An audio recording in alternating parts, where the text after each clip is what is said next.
What is going on, my freaks, geeks, and freethinkers? This is Mike Romanelli with episode number 64 of the Freethinkers Society. I'm hanging out here with my main man, Clint Esposito. What's going on, Clint? Not much, Mike. How are you? I'm great, man. This was another out there crazy episode, man.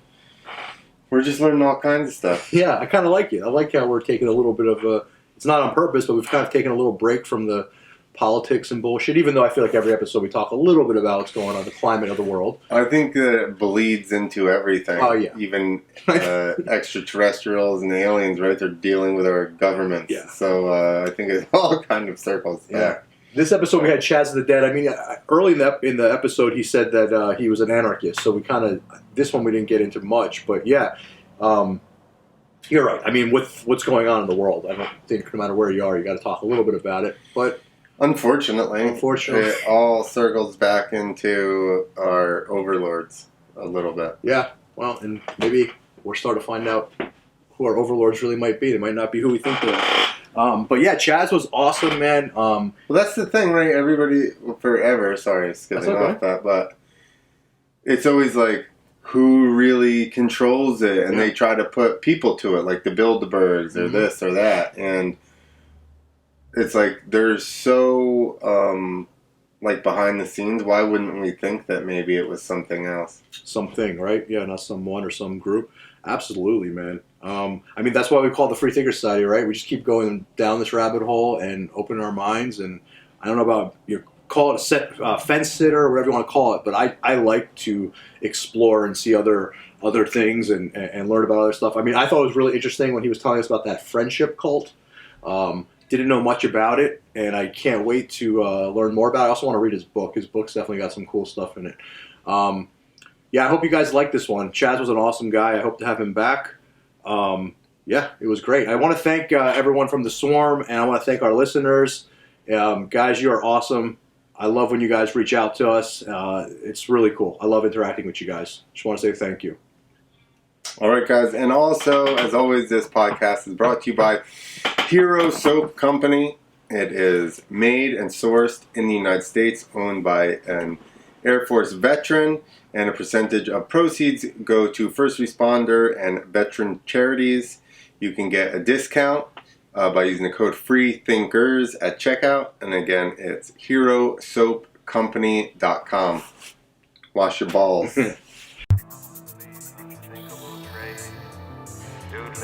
Etruscan, addicts of drugs not yet synthesized, black marketeers of World War III, excisers of telepathic sensitivity, osteopaths of the spirit, investigators of infractions denounced by bland paranoid chess players.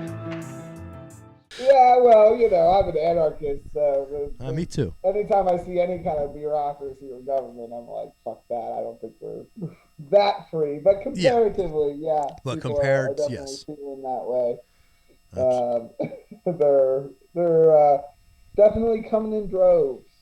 Yeah, absolutely, man. I have so many friends moving down to Florida. It's out of control. But they're all happy, Florida's fucking... We're going to get into psychedelic stuff, but almost all of the ceremonies I've done were down in Florida. On reservations down there, yeah. I have a lot of medicine friends out in Florida. Yeah, there's a couple organizations have gotten like religious exemptions and things like that to legally do some of those studies. So I'm actually curious to hear your perspective on those, because I've always kind of been a little squeezed out by them. The church, being from Florida, I'm like, I'm good. I'll wait to go to Peru to take my ayahuasca instead of in a backyard in Palm Beach. Yeah, so it listen, I'm not gonna lie to you. I stopped partaking in those ceremonies, but I've met some amazing people there. So there's some real medicine people in South Florida that are bringing some powerful shamans from some serious tribes. But yeah, it's some of it's gross for sure, and it's not really part of my thing anymore. It was great.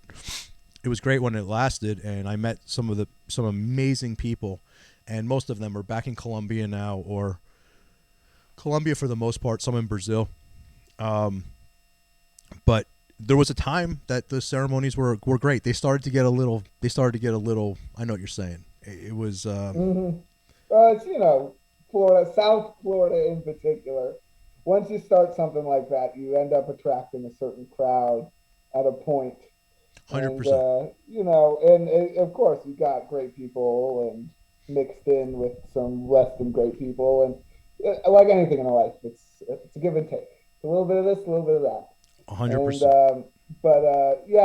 I think I've always kind of wanted to go for I've done a lot of research, especially when it comes to ayahuasca. I haven't done an ayahuasca trip yet, but I've got a couple places in mind that are more of a traditional kind of setting. And so when I can afford it, and when I got some time, I'm gonna go and do it. And if I'm doing it, I'm gonna do it up. But in the meantime, Florida does pose a nice place to conduct some other psychedelic experiences. Yeah. Yeah, I mean, less traditional. yeah, I mean, I've been, most of the ones I went to were very traditional, and we had some serious medicine men and women serve medicine. They started to get a little like they almost got these. I used to go to these things called the heart shops, and the woman that was serving the medicine was a real shaman from Colombia. She was the real deal, but it was really cool, and I'm happy that I experienced it. But they were mixing medicines, and now that I'm deeper into that community, I realized that now I understand why people it was like a no-no, because she would have like different tribes serving peyote in the morning after we did yahe all night, and it was crazy. Sometimes it'd be a 2-3 day thing, and any of the medicine women that I've met that are from Colombia and stuff, now they don't do that. They don't even allow you to smoke pot there. They don't allow you to use hape if that's not their medicine. Like it's like it's whatever. Yeah, so it's way more traditional. So it was cool what they were doing, but it definitely got real crazy. Like once you could start Venmoing to get in and stuff, it got a little like it gets a little. It was like I don't know, I'm good now. And from personal experience, I've had to learn the hard way that it's much better to space out your psychedelic experiences. Take 6 months is probably a good chunk of time to have between heavy doses of psychedelics. There was during some of my paranormal experiments, because I wanted repeated trials and things like that. I definitely broke that rule, and there was some negative health ramifications for that. Absolutely, for sure. Are we good? For sure. I mean, I'm the last one I did was I did a pretty crazy iboga in Mexico for about 5 days, and that's the last one I've done. I've done some microdoses since, but yeah, I'm all about that. And I was not. I used to go hard in the paint, man. I would just go. I love that realm. So, Chaz, I am so excited to have you on the show. My man Chaz of the Dead is on the Freethinkers Society tonight. This is going to be episode number 63. We got a lot to cover. I'm sorry for the technical difficulties, but here we are, and we got to chat a little bit, which I don't normally do before most podcasts. So we got to break the ice a little bit. Great to have you on. So Chaz, I want to ask you something. What is this friendship cult? Great question. The friendship is a group, and let's start off by saying that their existence is debated. It's not like a group or a cult in the traditional sense where they're actively recruiting people. No, they're a secret organization of some kind, and they're all physically, they're tall, blonde-haired, late 20s, early 30s, peak physical specimens. They're these sexy blondes. They're all scientists, and they all have these Catholic angelic names like Ariel and Michael, and all named after different angels, and all different. Each one has a different profession in some kind of science. And according to the group themselves, according to the people that they've interacted with. They reportedly claim that they're from the center of the universe, that they themselves are extraterrestrials. And they exist somewhere in Chilean Patagonia.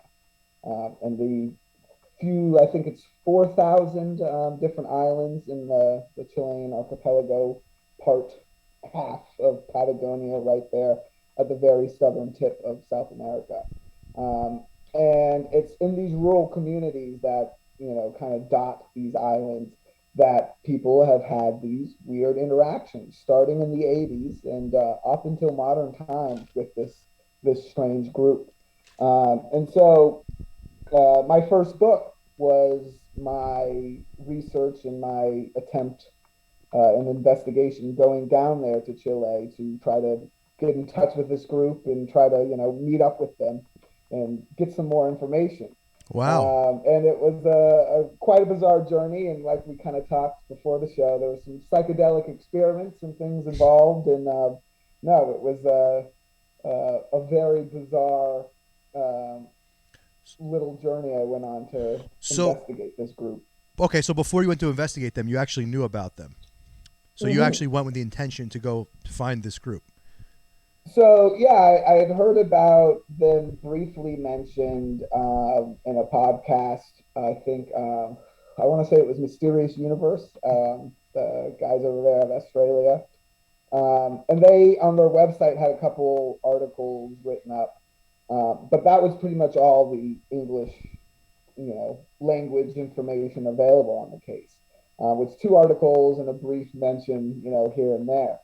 And for me, it kind of stood out as this really intriguing case because it had all these possible explanations from, some human explanations involving Nazis and things like that to ET explanations. And at the time, I was looking for a case to also, test out my psychedelic theories and things like that when it comes to the phenomenon. It almost sounds like the Vril. You're familiar with Vril? It almost sounds like that group. Yeah, the Vril, the Nordics, the what's the star system? The Pleiadians. Pleiadians. Right.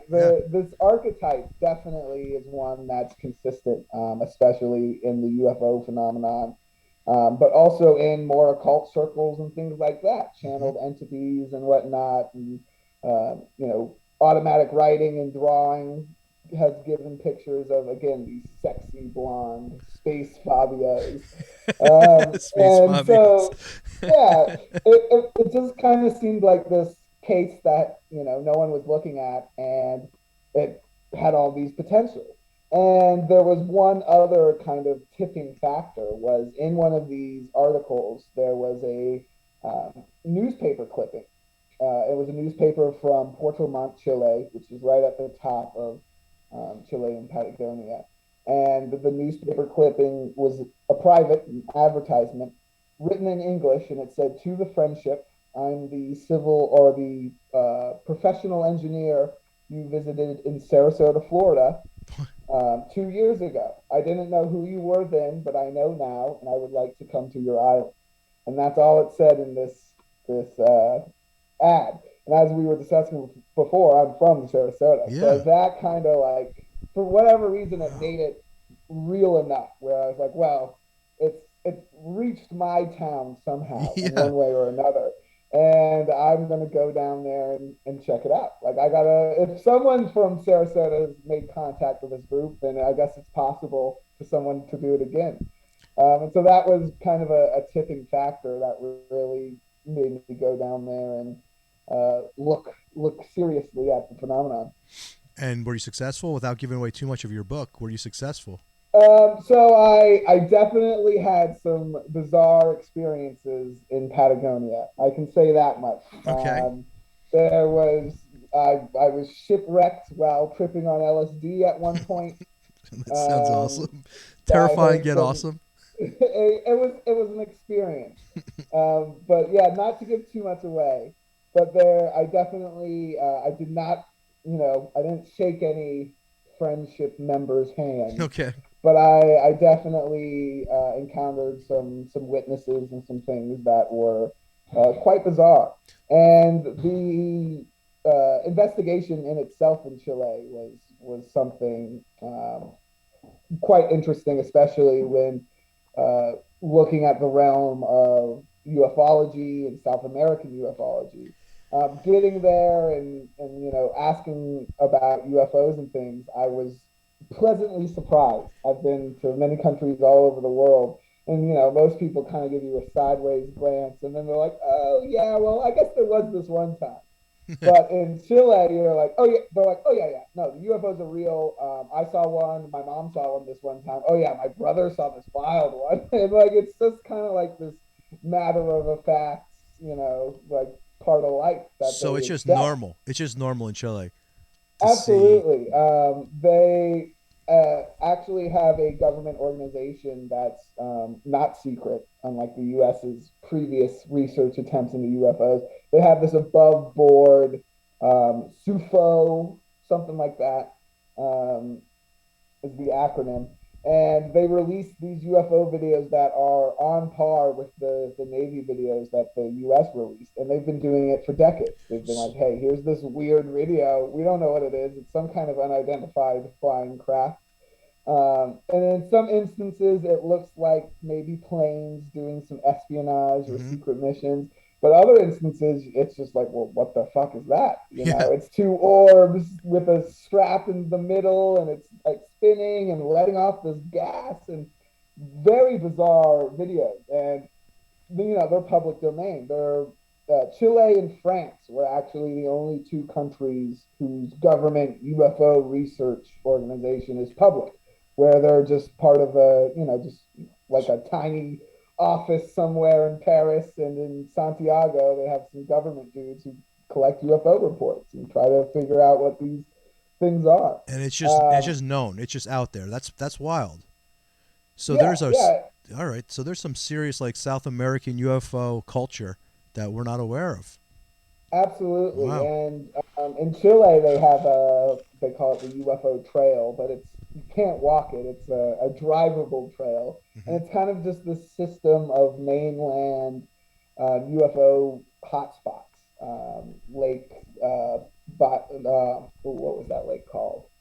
Um, I'm whiffing on it. But there's a couple lakes, the village. Um, there's this rock formation up in the mountains that the rocks look carved. Uh huh. It's on Ancient Aliens. It's one of these supposed UFO landing sites. Okay. But geologists claim it's just this really weird natural formation. But people have weird experiences up there. I collected a report where these two guys were going up there to hike, and they wanted to camp for the night, and they paid the guide um, extra money so he would go up there and camp. And the guide was like, it's sketchy, it's all the weird UFO stuff. I don't really want to do it, but they offered to pay him enough where we were like, okay, fine, we'll go up, we'll hike, we'll camp. And so it's a grueling hike to get up there. I actually wasn't able to complete the hike because it was iced over at a Oh, certain shit. point, and they were like, "No, we can't legally let you go any further because it's too dangerous." Did you have Uh, any so success? Did you see anything? so no, I got this great story. I froze my ass off.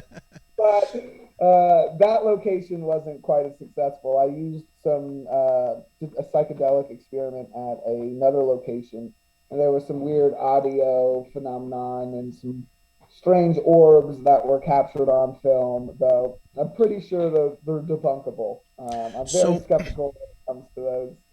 Um, so but this duo, as they hiked up there, they hiked about the 6 7 hours it takes to get up there. Um, got up, finally got to the location, the flat stones. They took off their backpacks and they were walking around. And when one of them stepped into one of these kind of tile patterns that makes up the weird geological phenomenon, he froze. And he actually froze as he was about to light his cigarette. And the guide and his companion looked over and like, what are you doing, dude? And he just was frozen. And after 10, 15 seconds, he kind of fell out of the pattern and was like, I was paralyzed. That's the weirdest thing I've ever experienced. wow. And so the guy was like, bullshit, whatever. And he steps into the same tile pattern and he's frozen again. And he's paralyzed for this 15 seconds. And he falls out of the pattern. And they pick their backpacks up and they hike 7 miles, 7 hours back to the little village at the start of this park because they were freaked out. They were, we're not, there's no way in hell we're staying on this formation overnight. Um, It's so almost like it's, It's almost like sleep paralysis, but just in like while awake. That's wild. yeah, absolutely. That selective kind of, and again, that's something you hear in Yeah. UFO and abduction encounters all the time, Hmm. especially in abduction encounters when people are on the ships with other people. They'll report that, oh, you're going along and then frozen. The other person's like completely out of it. You can move them around like a sex doll. They're That's just pretty terrifying. Yeah, but frozen. that is definitely the reports. I Mm, just want to back up real quick. You said something about psychedelic experiments with the UFOs or paranormal or whatever we're going to call it, aliens. So what is that? You would take a dose of psychedelics with the intention of right, seeing of making contact. contact with whatever, with ultra terrestrials, other intelligences, Hmm. but not to the extent of, if you want to make contact with other intelligences, you can take a shit ton of a psychedelic and you'll go out there and Oh you'll yeah. you'll talk to some things. Hmm. The intention here is to create one of those experiences, but one of those experiences that has a physical element to it. And that's really where that paranormal thing lies because, scientists will tell you that most paranormal situations are either misidentifications or Yeah. I'm getting Hallucinations. tongue tied. Hallucinations. Thank you. Sorry, we just help you out. No, you're good. I got caught in my mouth. And so, that might be true, but you have these physical aspects. In ghost cases, you have things moving around or, chairs stacking, noises, knocks, vocal phenomenon. And UFOs probably have the most physical evidence. They leave scorch marks. Hmm. There's videos of them. People who have been taken have physical effects. In rare cases, there's implants. And Barney Hill, in the famous Betty and Barney Hill case, he had a ring of pimples around Yeah. his Johnson where they suction cupped him. So there's these physical, even Bigfoot, he leaves footprints and stacks sticks and leaves presents and things like that. Even these far out paranormal experiences have this physical element. And so using the psychedelics isn't, just to talk to spirits because, you could use any kind of substance or plenty of people talk to them in their heads, supposedly. It's about creating a situation, a headspace that allows these paranormal things to occur in our reality. Yeah. About bridging the gap between Hmm. whatever that disincarnate information is and our reality. Yeah. And I like to think that psychedelics, especially on like something lighter, milder, like LSD or something, it breaks down a veil that's always there that we just mhm. it's just that we can't break through with and there's definitely some people that don't have that veil. You might call them Well, crazy. I don't know. But that's what I like to think about. But then obviously once you take a heavy dose of something like a hay or ayahuasca or DMT, forget the veil. You're just in another mhm. realm.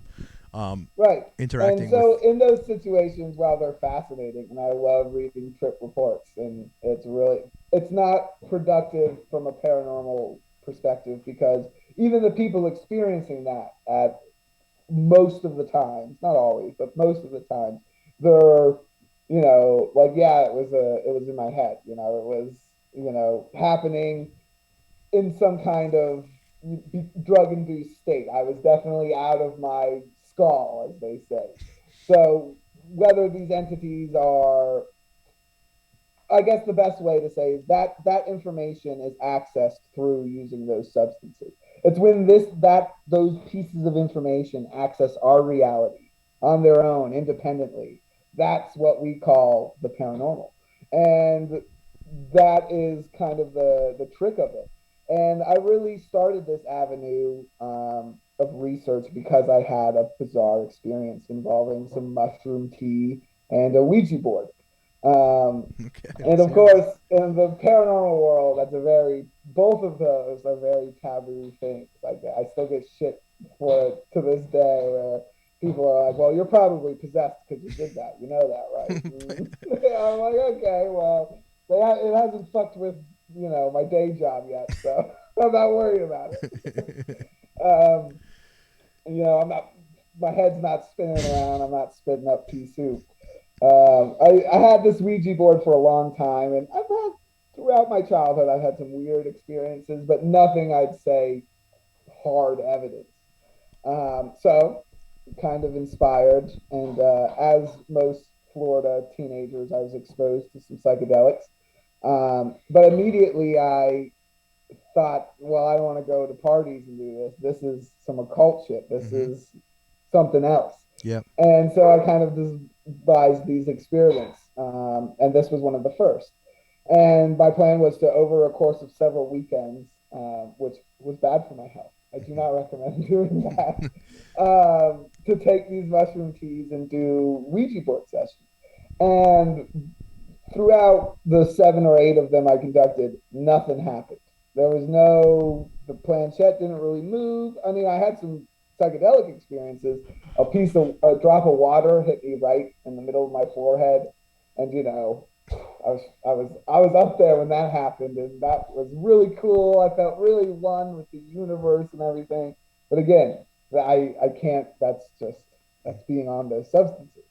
Um, I wasn't getting any of the strange messages, no EVPs, nothing. But in between these experiments, in the days I wasn't Mm. actively taking the substances, I began to notice some strange things in the sky. And it started actually right before I drank one of these teas. I had brewed it. Hmm. I was stirring it. I was, blowing on it, letting it cool, and watching planes across the sky. And this one I see is not blinking like a typical plane. Hmm. It's consistent in its color, and it suddenly bursts and scatters into several smaller objects, almost like a satellite re-entering, Yeah. or a spaceship blowing up in Star Wars. And it just bursts off into these smaller objects, and they all just kind of scatter and disappear. And being in Florida, you have rocket launches Hmm. and satellite reentries, and it's a thing you can actually track online. There's forums and websites dedicated to it. So I went to see if I could find anything to correlate, and I couldn't. And I thought that was pretty bizarre. And a few weeks later, I was telling a friend about this. It was a Wednesday in between two of these experiments. And he was kind of like scoffing at, like, okay, dude, mushroom teas, UFOs, Yeah. Ouija boards, whatever. And I was like, yeah, fair enough. It's out there. Yeah. Probably not going to be anything, but whatever. It's weird. And almost ironically, we start to hear this metallic hum. You see these lights through the trees, and it comes through a clearing, and it's this giant triangle shaped craft, a light in each corner, a classic UFO shape all around the world, but in particular, a bunch of sightings in Florida of Hmm. this triangle Triangle. shaped Yes. craft, and it's hovering there, and it's low. It's right above the tree line. I could hit it with a rock. It was Wow. that close to the tree line, and it just kind of hovered there for a second and continued on. And it really almost felt intentional. Like, there's not really any other way to describe it. The timing, I mean, is otherworldly. It's bizarre. And it also felt like the intention of doing these substances, using the Ouija board, trying to make contact with something else. And at that time, I was in much more of a traditional paranormal ghosts are ghosts, UFOs are UFOs, Bigfoot kind of thing. Hmm. And so it was kind of a nod from the phenomenon, almost like, oh, you want to see a ghost? Here's a UFO. Deal with that. And I've been trying to deal with it. I definitely think that those experiments had something to do with it, and I found a collection of other encounters from other investigators who've reported similar things. And one of the consistent things is it's not really during the psychedelic experience. I mean, you can I was find just gonna ask that. a, I was just gonna a ask. variety of reports of weird stuff happening, but the truly bizarre encounters, the very legitimate one like I had, and again, my friend was not involved in those substances. I mean, not I can't say that, not involved in those substances, but he was not involved in those experiments, and he Experiment. was not Yeah. actively on any drugs at the time. Total separate witness who to this day is like, yeah, that's a fucking UFO. That's what we saw that night, and If you we had were to guess what talking it about was, UFOs. if you had to guess what it was, Yeah. would you think it was a military, or do you think it was from another realm, another dimension? If you had to take a Well, guess. so that's the most interesting thing about it because the research into the black triangles in particular Hmm. suggests that they're military craft Yeah. to a high extent. I mean, you have these theoretical blueprints and patterns and things that definitely look like the craft I witnessed. And there's military bases. There's one in Tampa, not far from where I witnessed that. And again, this is something people see often in association with those military bases. Um, but the fact that I was under this psychedelic influence also seems Hmm. kind of Hmm. again the timing. It's one hell of a synchronicity. It's a one Yeah. hell of a coincidence if it is just the they were happening to be flying their UFO around and their cloaking or whatever failed right above my house. It's bizarre. You know, When I was you're having bringing that up a memory. conversation, This conversation is bringing up a memory that I'm having from Florida that honestly I forgot about. And I probably never told on this show before. Did one of those weekend long in Florida, mostly hey ayahuasca and a lot of peyote the next day. And I was on the beach with a bunch of people that I partook in the ceremonies with, and we were on the beach just hanging out. We're actually drinking coconut, the juice out of the coconuts, just all hanging out on this beach together. And nobody is what we'll call it tripping, right? I would say visions or in that space. We're done. This is the Sunday. Sun is about to go down. I mean, and we were doing it Friday, Saturday, so we're not in that space at all anymore. This is all just kind of enjoying the beach. And we saw something I want to say is more what I witnessed. I wish it was more paranormal. It looked more military, but something I've never seen. There was no sound to this thing. It was giant. There was three of them. They were flying in perfect unison. They were moving in ways that it's like, what the fuck? I mean, one guy there's like, oh, those are just giant drones. I mean, but these were giant, and they were moving perfect, and there was no sound. Like it was like we all looked up. It was like, holy shit, these things were above us, and then just took off. But they were above our head for quite some time, and it was fucking wild, man. And it was like you said, after the after psychedelic those experience. experiences, yeah, Yes, and I've had things like that with animals as well. yeah, so I think the animals connections to psychedelic experience, absolutely. When you use psychedelics, animals definitely, there's definitely a weird connection there. And that goes back to all kinds of shamanism, Hmm. not only in South America, but in Africa and Hmm. Australia as well. Shamans Yeah. interacting with animals. But the interesting thing about the triangles, and the majority of the reports is consistent with that silence. But I heard a definitive mechanic whir because I remember Hmm. when the experience happened, we heard this weird whir first, and it didn't sound like a car engine or any kind of helicopter or typical engine, but we definitely heard this noise first because one of us said, as a joke, "Oh, maybe that's a UFO," because we were talking about it. Wow. And so again, I'm not quite sure what that has to do with what's going on. Um, I do have a theory Let's hear it. of how these things can be human design craft, but also have this psychedelic origin or this psychedelic effect.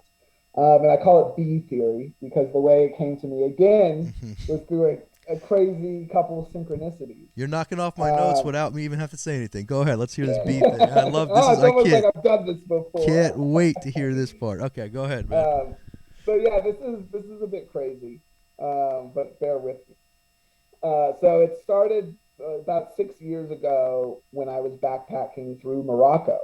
And I wasn't quite writing like I am now and full time investigating, but I was, still very much interested in the subjects. And that was kind of, what people knew about me in the backpacking scene. Like, oh, that's the weird UFO ghost guy. And so I was in Tangier and I was hanging out with a couple friends, and we met up with a friend of his, and he found out, my interests and things like that. And he was like, "Oh, I know a guy you have to meet." And we set up this meeting at this roadside cafe, and I met this guy, and he told me some of the wildest stories I've ever heard. He claimed that he was the son of a CIA agent, and I met him a second time, and there was no like paperwork or documents, but he Hmm. had some weird assets and things that kind of convinced me that maybe there was some legitimacy to that claim. Um, you And he, know, this is an American, another American in Morocco. yes, So this right is away an you have that American connection. dude. Uh-huh. Okay. Definitely an American dude. Grew up in Morocco. Um, Strange character. Okay. Definitely a strange guy, but uh, he had assets, and he lived in this place that was in Tangier, like the fanciest, I mean, multi-million dollar mansions. His next door neighbor was the Spanish princess's vacation home. So Okay. there were some weird things where I was like, okay, you know, what I meet a lot of crazy people, but I don't really meet a lot of crazy people who, live like this. So that was, and of course, Tangier for history buffs was the international zone right there after World War II. There was a lot of sketchy assassinations and illegal dealings and things going on. It was kind of like an early, version of some of the sketchy stuff that goes on in the Middle East. Started in this region. So it was weird. But the weirder things he told me was that he knew people who flew UFOs. He was like, "Oh yeah, I can get you a ride on one if you want," and that never came to fruition. But he very confidently claimed this, and he said that UFOs were based on a technology they discovered within honeybees. That honeybees have an anti-gravity chamber in their thorax, and this is what they reverse engineer to make UFOs. And of course, something that crazy, you just don't forget it. Hmm. Like it was burned into my memory. I didn't take any notes or anything during this conversation. I wish I had, retrospectively, because I didn't know it would lead to something more. But he made this claim, and I was like, well, that's fucking insane, but awesome. Glad to hear it. And I kind of, put it in the back of my mind and didn't really address it until I was writing my book. And in my book, I go into the Nazis in South America and this possible explanation behind the friendship group. And of course, I theorize about Nazis having UFO technology. Hmm. And everyone knows the Nazi bell, this Die Glock device that historians are pretty sure was real. They're pretty sure it was a nuclear centrifuge, Hmm. this kind of crucial part of building an atomic bomb. But the fun sci-fi theory is that it was an anti-gravity device or Yeah. a free energy device. And of course, it's never been found, so no one really knows for sure. Um, and I said, maybe if UFOs, this one in my book I wrote, this one time, this crazy guy in Morocco told me it was bees. So maybe if it is something that simple, then yeah, the Nazis could have discovered it. And a bell kind of looks like a thorax of a Hmm. honeybee. So, Yeah. maybe there's something there.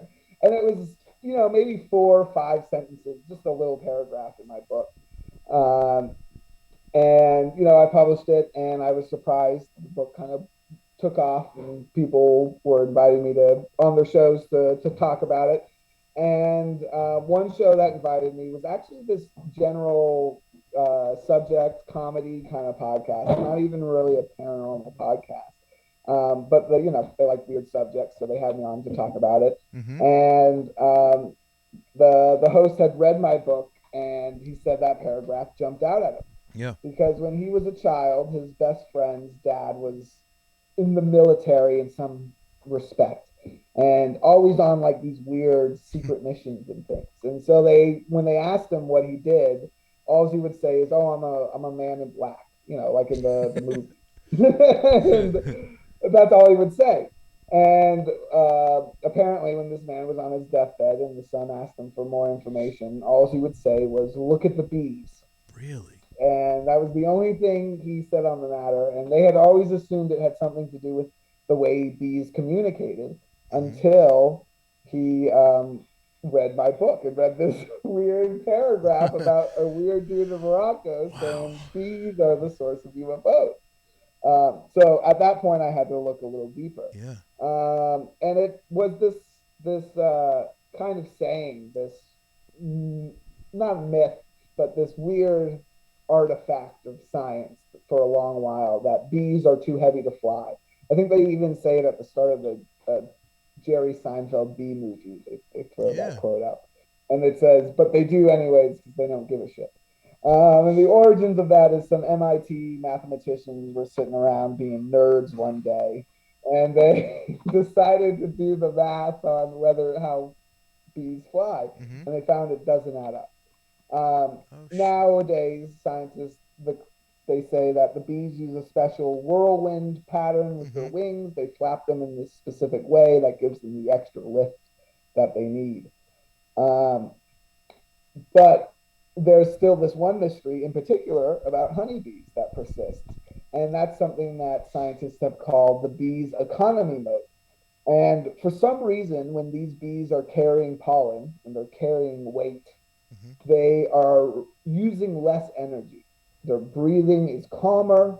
Their wing flaps aren't as rapid or stressed.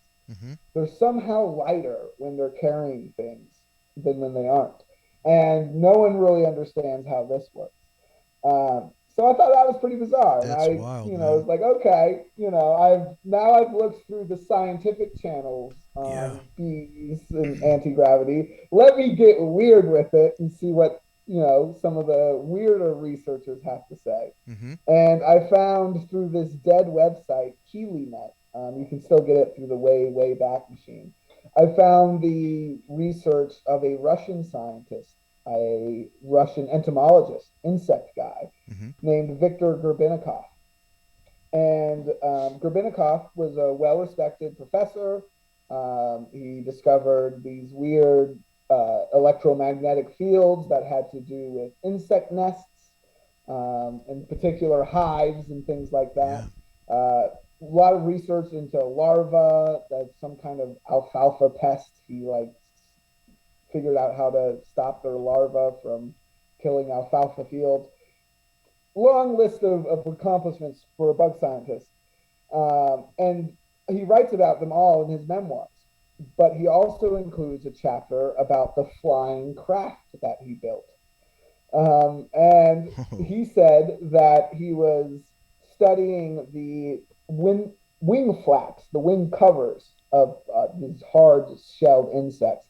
And in his research, he actually says that he's not going to say what kind of insect because he's worried about the population being decreased too much. Which I think at this point we can guess it was bees. But later on, he actually says that he discovered this pattern and this ability in several different hard-shelled insects, including beetles that can fly, scarabs, those kinds of things, which of course, if you get ancient aliens with it, is pretty bizarre. The deification of the scarab in ancient Egypt. And for sure, anti-gravity technology might explain some things. Because it's literally this simple. Gerbinikov was studying these wing flaps. He went to put them under a microscope, and he noticed that they would float above the glass for a second before they'd come to rest. And he thought that was strange. So he stitched a bunch of them together until they could sustain a float. And then he put a bunch of them into these boxes, and there's supposed videos of these boxes. Um, and well, I've seen the videos, but Oh, you they're have? supposedly of these boxes. And you can see them. He touches them with a pencil, and they fly up to the ceiling, and then they kind of float back down like a feather, a little faster, but you can see it's floating down, not quite, as violently as it flew. And again, he's applying very little force. Again, grainy footage, could be fake, Mm-hmm. but some weird stuff. It gets weirder though, because he says once he had a bunch of these blocks, he strapped those all together and he put them on this platform. And the platform, it looks like almost like a wooden pallet with scooter's handlebars. Just like a simple, square with some handlebars. Mm-hmm. And the square had a bunch of these boxes, these anti-gravity boxes based on bug exoskeletons, strapped to the bottom.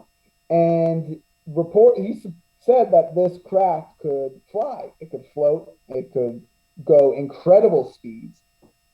But that wasn't the strangest thing he reported. He reported Okay. that the craft also had these weird side effects. On his first flight, he flew it around his Siberian university town and, you know, on this little test run, landed it back near his lab. And the next morning, the papers and the radio stations were reporting all these UFO sightings. But they weren't Oh shit. reporting a little man standing on a flying pallet. They were reporting these strange discs with What? glowing colors, these geometric shapes that would flash different colors. Very similar to some of the recent video footage that's been released of those triangles that Mm-hmm. flicker. Um, that's what people were reporting, not, this old man on a flying pallet.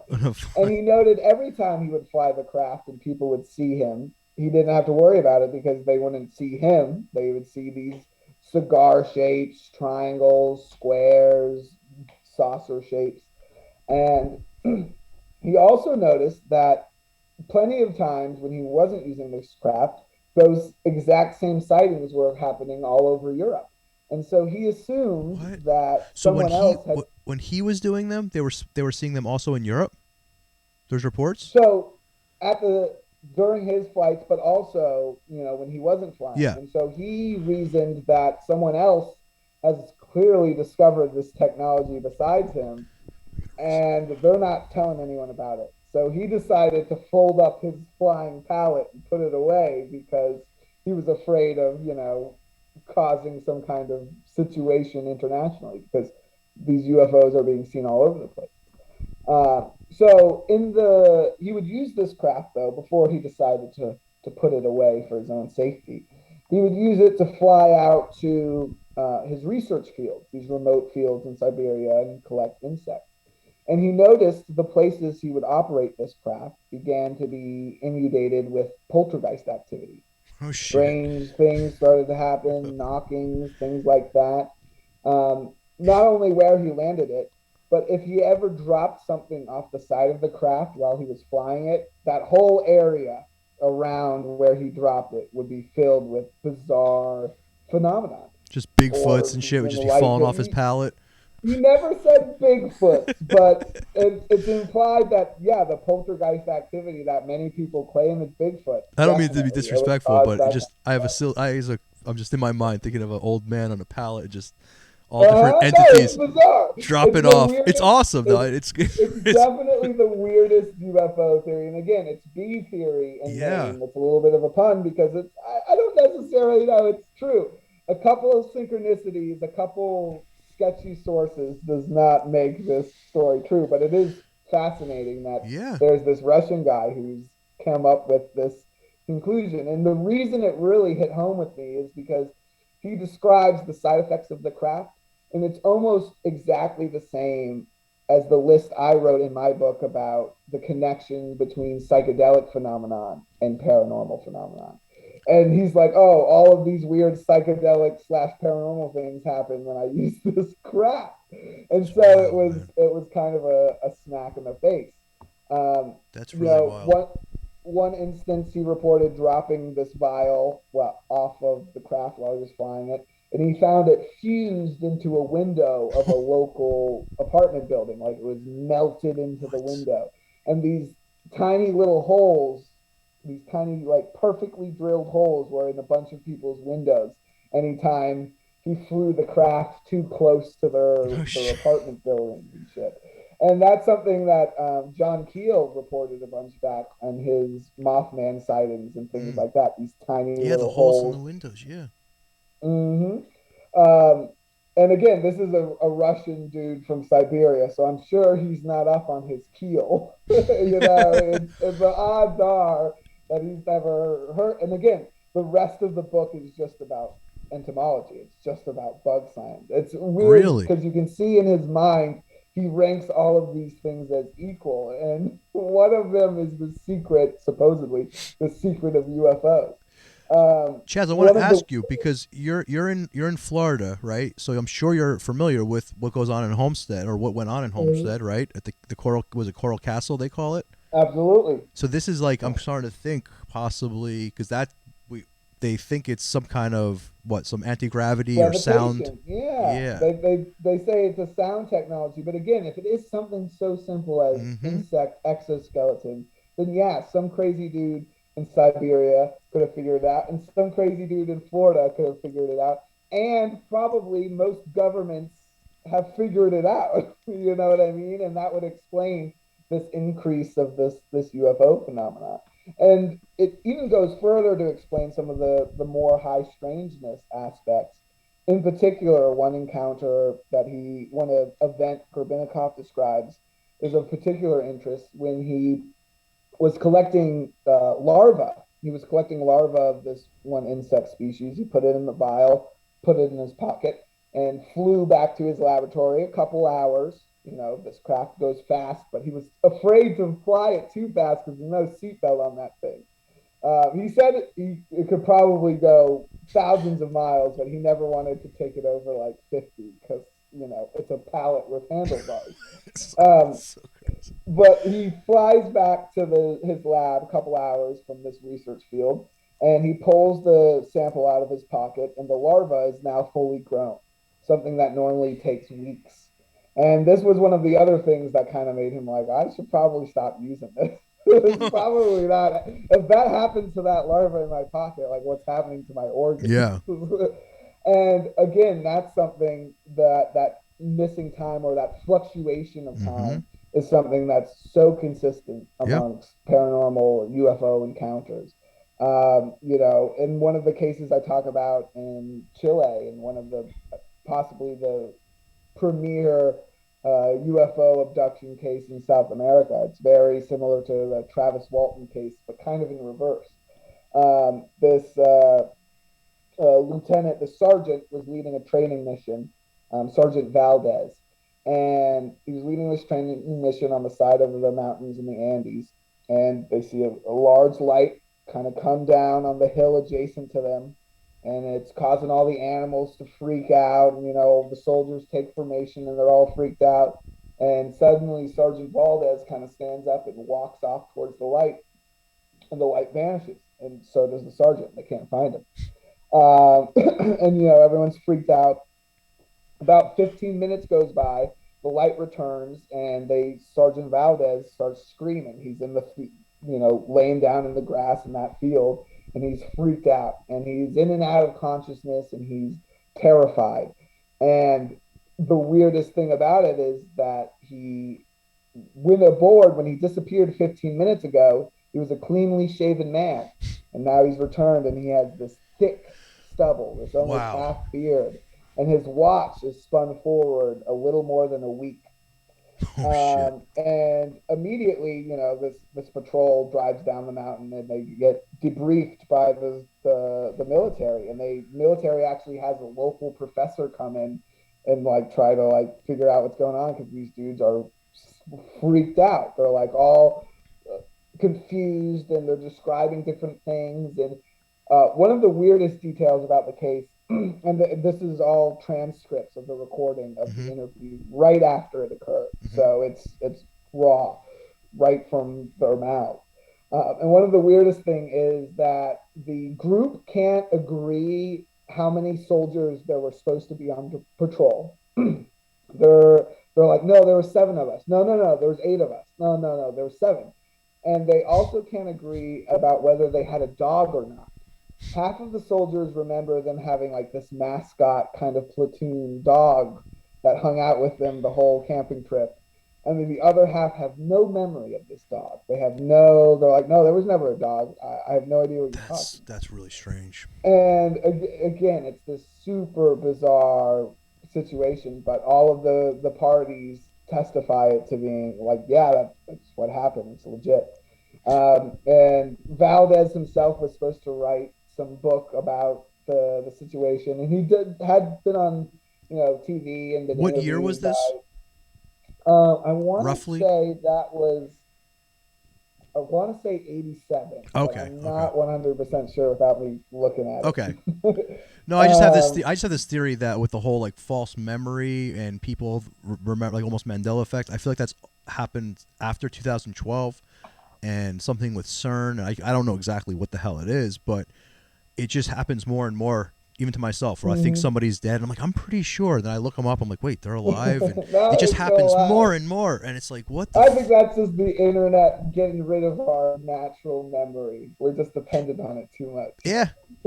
Yeah, exactly. maybe not. And sometimes Who I think knows? that too. Sometimes I think that too. You're right, because same time, like when you start really relying on the internet for all that shit was around that time. So it could be. Not everything is going to be this crazy thing. Well, maybe it's the UFOs flying over us, and it's just a side effect. We just start remembering shit different. If these cases are legitimate, if what Gorbanov's describing is true, then these UFOs could have this massive psychedelic effect just by being near them, just by looking at them.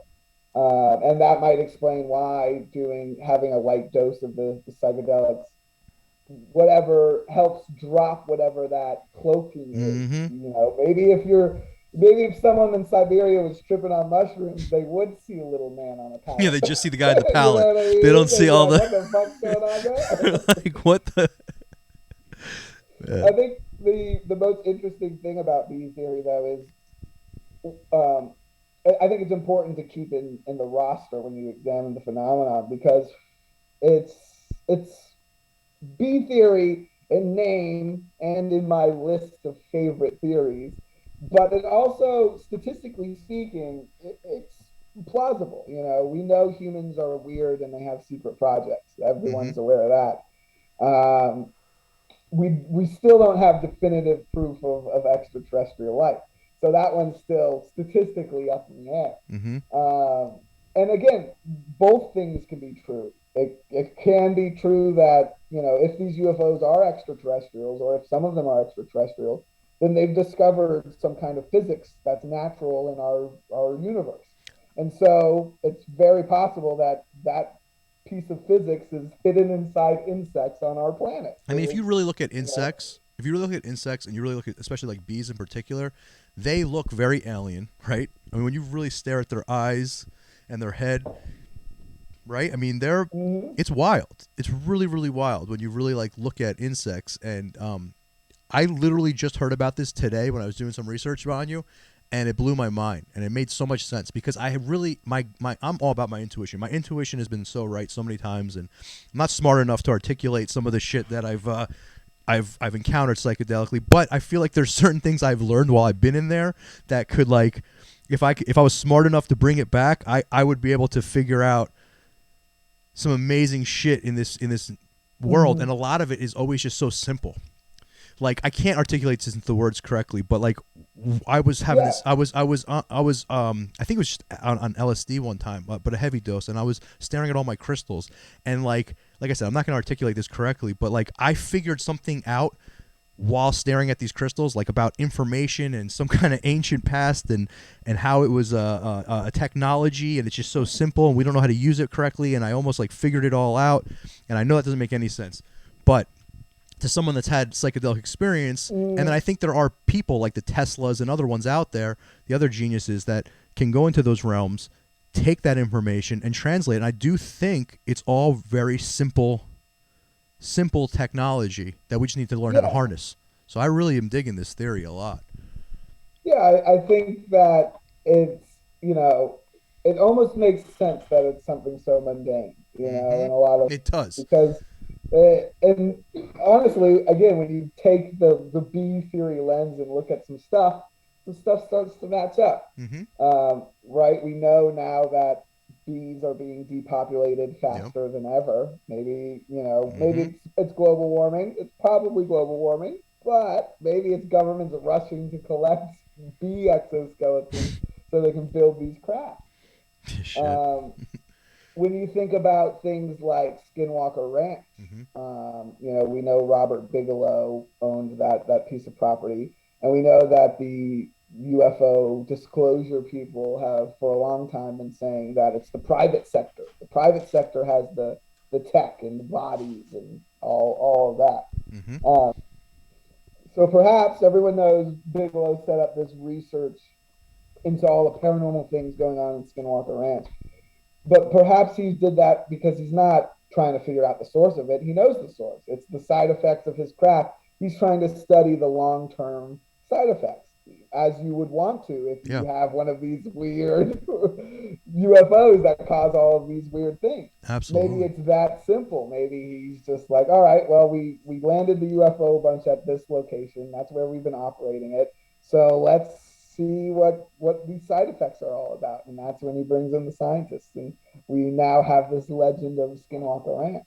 Mm-hmm. Again, a possibility, a pretty logical possibility when it comes to the crazy theories out there about that place.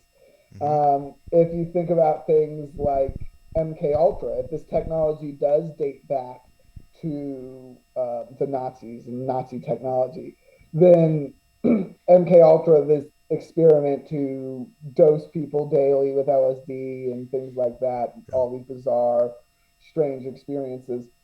You know, the leader of that program, he took LSD every day, and he said it was because he was worried Russians were going to take him and dose him with LSD, and he wanted to be ready for Sounds like that, my which kind of guy.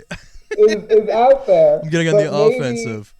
maybe that's the cover up. Maybe it's because he was trying to get acclimated, because operating these UFOs takes a person who can handle these psychedelic experiences, because being in and around them causes this alteration in gravity and time, and the only way that human mind perceives that is the best it can, the same way it's frantically piecing its information together when you're on one of these trips. Mm-hmm. So the states, if it is true how Grubinnikov describes it, the kind of bubble that this craft creates would absolutely be a very difficult thing to understand for someone who hasn't done any psychedelics, who hasn't had their reality wobble before this. The skeptic in me, when you were saying, I've been thinking about lately, is like it's kind of weird how the crafts have changed throughout the years. That makes me think it's something military. But just because it could be something military does not mean that it's still not something amazing, and that the fact that the military just figured out, or or these whatever these black ops whatever figured out, Mm-hmm. like you're saying, B technology or sound frequency technology. But it is kind of it's kind of weird, man. If you look at like the shapes, it's almost like they've changed, like the way cars have changed over the years. I've Mm-hmm. noticed that. Now, it's like they were almost more clunky saucers back in, what was that, like the 50s? Yeah. I could be wrong. I don't dive too deep into the No, UFO in stuff. the Contact E era, you have a lot of in the 50s and early 60s, you have a lot of ships that they're almost Star Wars esque, where everyone's a little different and they're almost kind of like, ragtag. They look like they're Yeah. being worked on, that kind of Yes. stuff. And then you definitely see a transition into saucers, which everyone dates back to Kenneth Arnold's sightings. But actually, before Kenneth Arnold's sightings, a couple of years before, Amazing Stories began publishing their Hollow Earth stories. And this was kind of I what love blew Hollow Earth up that stuff. magazine. And those stories were purchased from a guy who wrote them as truth. He wrote them as his physical experiences, that he was hearing these things and talking to these entities within the earth. And they were like the ramblings of a madman. And he had sent the magazine a letter, and one of the editors read it and was like, "Well, this is garbage," threw it out. And the guy who owned the magazine plucked it out and was like, "Nah, that's a good story." And he bought all of the rants essentially, and then he added story to them. He fluffed them up, and so there were these weird mixes of fact, of true, this guy's true quote unquote experiences, and this editor, making it more palatable. But these stories actually have the very first mention of flying saucers. They actually use the term flying saucer, again, 2 years before Kenneth Arnold called them a flying Wow. saucer. These flying discs. And he said they were coming from within the earth, that these were what the robots who lived inside the earth were using as craft. And this part was part of this guy's I don't even know if you can call it channeling. I'm not really sure, Mhm. what his mental state was. He lived on as an artist. You can still buy some of his art. I can't remember the guy's name. I'm doing him an injustice. But it's a super bizarre story. John Keel actually wrote an article about the origins of that flying saucer term, and about that strange hollow earth story. So Um, to go back to South America, you were talking about Hollow Earth, and did any of the locals talk about the crafts coming out from the ocean? Because I know that's very a common theme. So the USOs definitely, especially in the friendship case, popped up because Patagonia is mostly these waterways and these channels in Hmm. between these pebble rock mountain beaches. Their fjords very similar to Sweden and Finland, so you can picture that. That's kind of Yeah. kind of similar to Patagonia, and again, it's never, especially with the friendship group, the UFOs are never directly associated, is what I've found. It's Mm. never, you never see the members of the friendship walking out of a UFO, but always after you've traded with them, or in one of Oh. the most famous cases, they put a bunch of equipment on one of the smuggler ships, Hmm. and they were supposed to take it to this port, and they got buzzed by a UFO, and reportedly the crew got sick of radiation poisoning, their hair fell out, Oh shit. and all that stuff. Um, but in those instances, again, objects under the water and things like that. I've actually found that Patagonia, by like per capita, has the highest number of aquatic cryptids, No weird sea shit. monsters, and deities from Native American mythology. Wow.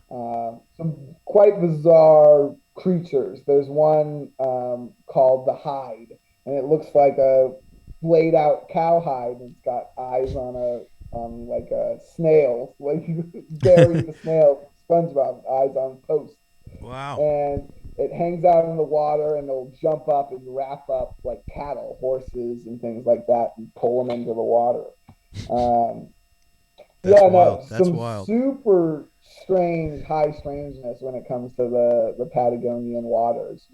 Beyond just seeing craft lift up and stuff. So cool. Um, So cool, man. I gotta look into this yeah, more. Uh, it, it's it's a region that definitely deserves some more paranormal attention. wow. So Chaz, do you cover any of this stuff in your books? The whole Patagonia area and some of this stuff? Yeah, absolutely. In my book, I get very deep into the other mythology around Patagonia, not Cool. just the friendship. I dive in. I think I address the Nazi explanation. I address the possible extraterrestrial explanation. Talk about all those other famous Chilean UFO cases. Um, then I look into these high strangeness, Bigfoots and things like that. Charles Darwin actually reported seeing these weird Bigfoot-esque creatures in Patagonia. Oh shit. And he thought that they must have been banished tribesmen who were wearing hides and masks and things.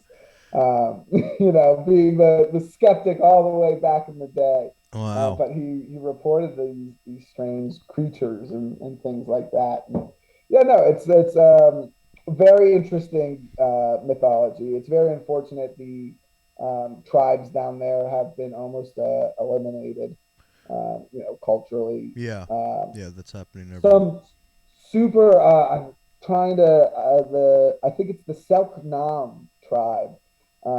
Do a quick Google of them, and you'll see how bizarre and Okay. unique these tribes in Patagonia are. Wow. Their art and things, is these strange stripes and polka dots and cones, and it's like they almost look out of Silent Hill. These weird Okay. costumes and tribal art that they do. It's very bizarre. I can't wait to look No, into it. it's a super bizarre tradition. If the listeners want And to find your book, where can we send them? Because I want to read your book. So you can find a link to it at my website, chazofthedead.com. It's also available on Amazon. It's called Paranormal Expeditions: Hunt for the Friendship. It's a story of UFOs, Nazis, and an expedition to the edge of the world. Well, I could tell you when I UFOs, Nazis, psychedelics, and an nice. expedition to the edge of the world. I love it. I love it. Chaz, I could talk to you for hours, man. I hope to get you back on after I read the book. And I hope the listeners give you some love, man, because I can't wait to read the book. Thank you so much for coming on our show, man. Yeah, absolutely. Thanks for having me on. And yeah, you can find me at Chaz of the Dead on all the social medias. And then, yeah, chazofthedead.com. That's where all my articles and Patreon and books and stuff are at. So check it Excellent. out. Thank you so much, brother. Nice talking to Thank you. you.